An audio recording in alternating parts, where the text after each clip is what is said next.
ನಮಸ್ತೆ ಫ್ರೆಂಡ್ಸ್, ಸವಿಪಕ ಶಾಲೆ ಚಾನಲ್ಗೆ ತಮಗೆಲ್ಲರಿಗೂ ಸ್ವಾಗತ. ನಾನಿವತ್ತು ಹೀರೆಕಾಯಿ ಸಿಪ್ಪೆ ಚಟ್ನಿ ರೆಸಿಪಿನ ಮಾಡಿ ತೋರಿಸ್ತಾ ಇದ್ದೀನಿ. ಹೀರೆಕಾಯಿ ಚಟ್ನಿನ ಯಾವ ರೀತಿ ಮಾಡೋದಂತ ನೋಡ್ಕೊಂಬರೋಣ ಬನ್ನಿ. ನಾನಿಲ್ಲಿ ಅರ್ಧ kg ಆಗುವಷ್ಟು ಹೀರೆಕಾಯಿ ತಗೊಂಡು ಹೀರೆಕಾಯಿನ ಕಟ್ ಮಾಡಿ ತೋರಿಸ್ತಾ ಇದ್ದೀನಿ. ನೋಡಿ, ಕಟ್ ಮಾಡಿಕೊಂಡು ಅದರ ಸಿಪ್ಪೆನ ತೆಗಿತಾ ಇದ್ದೀನಿ. ಚಟ್ನಿಗೆ ನಾವು ಹೀರೆಕಾಯಿ ತಗೊತೀವಲ್ಲ, ಆ ಹೀರೆಕಾಯಿ ಎಳೆದಾಗಿರಬೇಕು, ಬಲ್ತಿರಬಾರ್ದು. ಹೀರೆಕಾಯಿ ಬಲ್ತಿದ್ರೆ ಅದು ನಾವು ಸಿಪ್ಪೆ ತೆಗಿತೀವಲ್ಲ, ನಾರು ಬಂದುಬಿಡುತ್ತೆ. ಚಟ್ನಿನೂ ಅಷ್ಟೇ, ರುಬ್ಬತ್ತಿಗೆ ನಾರು ಬರುತ್ತೆ, ತಿನ್ನೋತ್ತಿಗೂ ಚೆನ್ನಾಗಿರೋದಿಲ್ಲ. ಇವಾಗ ನೋಡಿ, ಹೀರೆಕಾಯಿ ಸಿಪ್ಪೆನ ಈ ರೀತಿಯಾಗಿ ತಗೊಳ್ತಾ ಇದ್ದೀನಿ ನಾನು. ಹೀರೆಕಾಯಿ ಮೊದಲೇ ನಾನು ತೊಳೆದಿಟ್ಕೊಂಡು ತಗೊಂಡಿದ್ದೀನಿ. ತೊಳೆದ್ಬಿಟ್ಟು ಸಿಪ್ಪೆ ತೆಗೆದ್ರೆ ಮತ್ತೆ ನಾವು ಸಿಪ್ಪೆ ತೆಗೆದ್ರ ಮೇಲೆ ತೊಳಿಬೇಕಂತ ಏನಿಲ್ಲ. ನೋಡಿ, ಇವಾಗ ಅದನ್ನು ಕೈಯಲ್ಲಿ ಈ ರೀತಿಯಾಗಿ ಕಟ್ ಮಾಡ್ಕೊತಾ ಇದ್ದೀನಿ.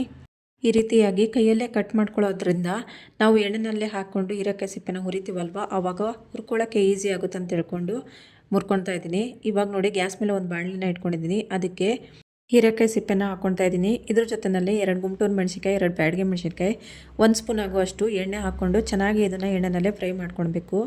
ಅದ್ರ ಜೊತೆ ಬೇಕಾದರೆ ನೀವು ಹೀರೆಕಾಯಿನ ಕಟ್ ಮಾಡ್ಕೊಂಡು ಒಂದು 4 ರಿಂದ 5 ಪೀಸನ್ನು ಆದರೂ ಹಾಕ್ಕೊಳ್ಬೋದು. ನಾನಿಲ್ಲಿ ಹೀರೆಕಾಯಿ ಏನೂ ಹಾಕ್ಕೊಳ್ತಾ ಇಲ್ಲ, ಸಿಪ್ಪೆ ಮಾತ್ರ ಹಾಕ್ಕೊಂಡು ಚಟ್ನಿ ಮಾಡ್ಕೊಳ್ತಾ ಇದ್ದೀನಿ. ನೋಡಿ, ಇವಾಗ ಇದು ಹುರ್ಕೊಂಡಿದ್ದೆಲ್ಲ ಆಗಿದೆ. ಹೀರೆಕಾಯಿ ಸಿಪ್ಪೆ ಎಲ್ಲ ಒಂದು ಸ್ವಲ್ಪ ಕೆಂಪುಗಾಗಿದೆ. ಸಾಕಿಷ್ಟು ಹುರ್ಕೊಂಡ್ರೆ ಇದೊಂದು ಸ್ವಲ್ಪ ತಣ್ಣಗಾಗಲಿ. ಅಲ್ಲಿ ತನಕ ನಾವು ಮಿಕ್ಸಿ ಜಾರಿಗೆ ಹಸಿ ತೆಂಗಿನಕಾಯಿನ ಅರ್ಧ ಕಪ್ ಆಗುವಷ್ಟು ಕಟ್ ಮಾಡ್ಕೊಂಡು ಹಾಕ್ಕೊಳ್ತಾ ಇದ್ದೀನಿ. ನೆಲ್ಲಿಕಾಯಿ ಗಾತ್ರದಷ್ಟು ಹುಣಸೆಹಣ್ಣು ಹಾಕ್ಕೊಂಡಿದ್ದೀನಿ. 3 ಸ್ಪೂನ್ ಆಗುವಷ್ಟು ಹುರ್ಗಡ್ಲೆ, 1/4 ಟೀ ಸ್ಪೂನ್ ಅರಿಶಿನ, ರುಚಿಗೆ ಬೇಕಾದಷ್ಟು ಉಪ್ಪು ಹಾಕ್ಕೊಂಡಿದ್ದೀನಿ. ಬೆಲ್ಲ 1 ಸ್ಪೂನಷ್ಟು ಹಾಕ್ಕೊಂಡು ನಾವು ಮೊದಲೇ ಹೀರೆಕಾಯಿ ಸಿಪ್ಪೆನ ಹುರಿದಿಟ್ಕೊಂಡಿದ್ವಲ್ಲ, ಅದು ತಣ್ಣಗಾಗಿದೆ. ಇವಾಗ ಅದನ್ನು ಮಿಕ್ಸಿ ಜಾರಿಗೆ ಹಾಕ್ಕೊಂಡು ಒಂದು ಸ್ವಲ್ಪ ನೀರು ಸೇರಿಸ್ಕೊಂಡು ನುಣ್ಣಗೆ ಇದನ್ನು ರುಬ್ಕೊಳ್ಬೇಕು. ಚಟ್ನಿ ಇವಾಗ ರುಬ್ಕೊಂಡಿದ್ದಾಗಿದೆ. ಇವಾಗ ನಾವು ಹೀರೆಕಾಯಿ ಸಿಪ್ಪೆ ಹುರ್ಕೊಂಡಿದ್ವಲ್ಲ, ಅದೇ ಬಾಣಲಿಗೆ 1-2 ಸ್ಪೂನ್ ಆಗೋಷ್ಟು ಎಣ್ಣೆ ಹಾಕ್ಕೊಂಡು ಸಾಸಿವೆ, ಒಣಮೆಣಸು, ಕರಿಬೇವು ಹಾಕಿ ಒಗ್ಗರಣೆನ ರೆಡಿ ಮಾಡ್ಕೊಳ್ತಾ ಇದ್ದೀನಿ. ಈ ಚಟ್ನಿಗೆ ನಾನು ಈರುಳ್ಳಿ, ಬೆಳ್ಳುಳ್ಳಿ, ಶುಂಠಿ ಏನೂ ಹಾಕ್ಕೊಂಡಿಲ್ಲ. ಬರೀ ಇಷ್ಟೇ ಪದಾರ್ಥಗಳನ್ನೆಲ್ಲ ಹಾಕ್ಕೊಂಡು ಮಾಡ್ಕೊಂಡಿರೋದು. ಇದು ಬಿಸಿ ಅನ್ನದ ಜೊತೆ ಕಲ್ಸ್ಕೊಂಡು ತಿನ್ನೋದಕ್ಕೆ ಚಟ್ನಿ ತುಂಬಾ ಚೆನ್ನಾಗಿರುತ್ತೆ. ದೋಸೆ, ಚಪಾತಿ, ರೊಟ್ಟಿ ಇದ್ರ ಜೊತೆ ತಿನ್ನೋದಕ್ಕೂ ತುಂಬಾ ಚೆನ್ನಾಗಿರುತ್ತೆ.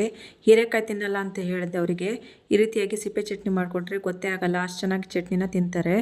ಈಗ ಟೇಸ್ಟಿಯಾಗಿರುವಂತಹ ಹೀರೆಕಾಯಿ ಸಿಪ್ಪೆ ಚಟ್ನಿ ರೆಡಿಯಾಗಿದೆ. ಇಷ್ಟ ಆದರೆ ಲೈಕ್ ಮಾಡಿ, ಶೇರ್ ಮಾಡಿ, ಸಬ್ಸ್ಕ್ರೈಬ್ ಮಾಡಿ friends. Thank you for watching.